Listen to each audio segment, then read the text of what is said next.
नमस्कार साथियों, कल हमारे ज़िले यमुनानगर के खिजराबाद में जो दिल को झकझोर देने वाली घटना हुई, उसने पूरे हरियाणा को, पूरे देश को हिला कर रख दिया। गलती सिर्फ हरियाणा रोडवेज के कर्मचारी की निकली, लेकिन मैं इससे भी ज़्यादा गलती मानता हूँ सरकार की और प्रशासनिक अधिकारियों की।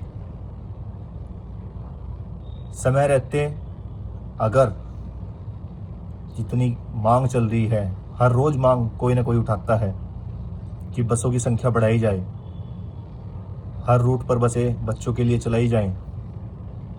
हर रोज़ हादसे हो रहे थे, लेकिन इस अब की बार जो बड़ा हादसा हुआ, इससे इनकी कहीं ना कहीं आंखें तो खुली हैं। अब देखना ये है कि कितने दिन तक खुली रहती है और उसके बाद फिर ये सो जाएंगे।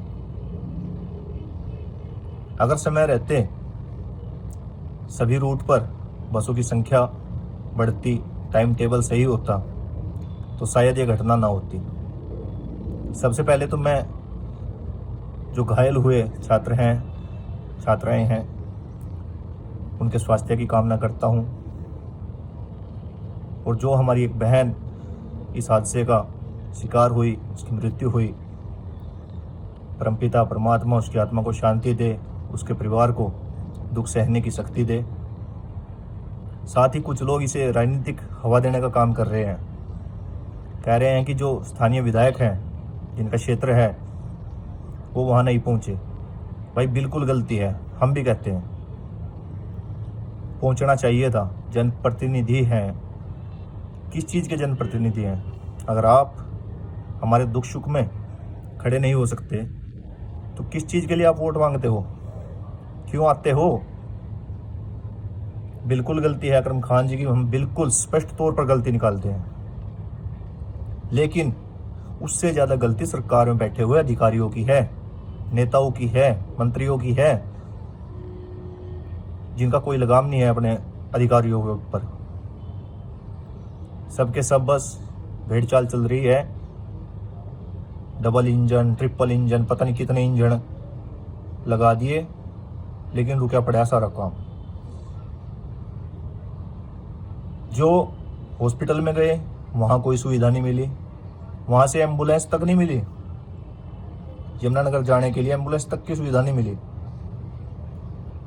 किसी न किसी तरह उनके परिजन बच्चों के लेकर गए उन्हें यमुनानगर सिविल अस्पताल में। कोई वार्ड बॉय नहीं, कोई स्ट्रेचर नहीं। ये है व्यवस्था। क्या कहोगे इस व्यवस्था को लेकर? या मुंह नहीं खुलने का अब? ठीक है, आप लोग करते हो अपनी पार्टी पार्टी पार्टी, सारा दिन करते रहो, हमें कोई मतलब नहीं यार। लेकिन कर क्या दिया है? ये इतनी बड़ी घटना होगी, सुबह से हर किसी को पता लग गया, हर एक न्यूज़ चैनल पर न्यूज़ चल गई। उन्हें इतना तो पता होगा कि इस हॉस्पिटल में आने वाले हैं बच्चे। किसी डॉक्टर को, किसी सिविल सर्जन को, किसी अधिकारी को, किसी को नहीं पता था। कोई व्यवस्था नहीं बनती थी। जवाब देना होगा आप लोगों को ये। दूसरी ओर मुख्यमंत्री जी मजाक कर रहे हैं परिवारों के साथ कि जो घायल हुए उनको 50,000 रुपये देंगे आर्थिक सहायता। जो बच्ची जान गंवा चुकी है अपनी, उसके परिवार को 2.5 लाख रुपए देंगे। क्यों भाई? भीख मांग रहे क्या तेरे से? भीख मांग रहे तेरे से? 2.5 लाख देकर कोई एहसान कर रहा है? 2.5 लाख में मिल जाएगी उसकी जान वापिस। वो हमारे देश का भविष्य थे छात्र। अभी कुछ दिन पहले मैच हुआ था लड़कियों का, जिसने देश का सीना ऊंचा किया। ये भी वही लड़कियां थी। कल पता नहीं कहां कहां जाकर देश का, प्रदेश का नाम रोशन करती, और आप 2.5 लाख रुपए में तोल रहे हो इनको। शर्म आनी चाहिए आपको। मैं मांग करता हूं हरियाणा सरकार से, भारत सरकार से, घायलों को कम से कम 5-5 लाख रुपए, और जो हमारी बहन इस हादसे में शिकार हुई है, चाहे वो चालक की गलती हुई है, रोडवेज चालक, जो भी प्रशासनिक अधिकारी, चाहे किसी की भी गलती रही हो, कम से कम 50 लाख की उनको आर्थिक सहायता दो, ताकि परिवार को कुछ सहारा लग सके। ये 2-2.5 लाख रुपए कोई चवन्नी चोर नहीं है जो आप बता रहे हो।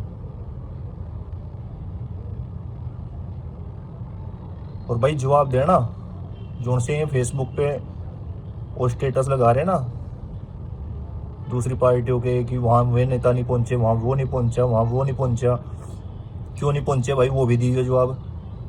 जो से उनके समर्थक हैं वो भी जवाब दीजिए क्यों नहीं पहुंचे, या टाइम नहीं था उन पर। और जो उनसे कह रहे हैं कि हमारी सरकार ने ये कर दिया वो कर दिया, वो भी जवाब दीजिए क्या क्या सुविधाएं दे रही है। एम्बुलेंस उन्हें नहीं मिली, सरकारी हॉस्पिटल में गए वो नहीं सुविधा उन्हें कुछ भी मिली, वहाँ पे अपने बच्चों को प्राइवेट हॉस्पिटल में लेकर गए हुए। शर्म नहीं आनी चाहिए आप लोगों को। वादे करवा लो कितने बड़े बड़े, है कोई फायदा है इस चीज़ से? भाई हम तो बिल्कुल आप लोगों की बातों से छक लिए, कुछ नहीं है यार। आप लोग हो गए सिर्फ अंधभक्त कि हमने तो सिर्फ बोलना है, चाहे हमारी पार्टी गलत कर रही है चाहे सही कर रही है, हमने तो बस उसके सही देखना है, उसका गलत कुछ नहीं देखना है। भाई जमीर मर चुका है आप लोगों का, तो हमारी नहीं मरा अब तक। और हम तो बोल लेंगे भाई, अगर वो गलत करेंगे तो हम तो बोल लेंगे, चाहे गलत कोई भी करेगा हम तो गलत के खिलाफ बोल लेंगे और आप लोगों को जवाब देना पड़ेगा। धन्यवाद।